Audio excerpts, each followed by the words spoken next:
कभी कभी जिंदगी में प्यार उस मोड़ पर मिलता है जहां पर हम उसकी आस भी नहीं रखते।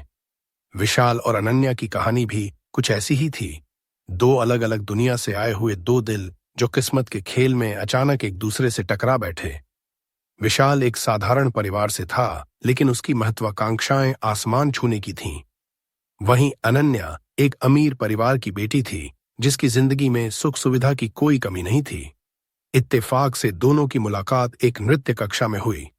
विशाल ने डांस को अपने जुनून के रूप में चुना था और अनन्या उसी नृत्य कक्षा में समय पास के लिए आया करती थी। जब वो दोनों पहली बार मिले तो विशाल पर अनन्या की सुंदरता का जादू चल गया, लेकिन अनन्या के लिए विशाल बस एक और डांस पार्टनर था। समय के साथ उनकी दोस्ती गहरी होती गई। वे दोनों देर रात तक एक दूसरे के साथ बातें करते, सपने बुनते और डांस स्टेप्स पर काम किया करते। अनन्या को विशाल की जीवटता और सादगी भाने लगी। प्यार में पड़ना दोनों के लिए अनजाने में हुआ, पर एहसास देर से हुआ।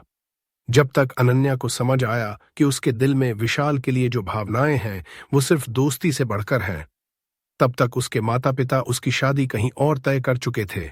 अनन्या ने अपनी जिंदगी में पहली बार अपने मन की बात सुनी और अपने माता पिता से विशाल के बारे में बताया।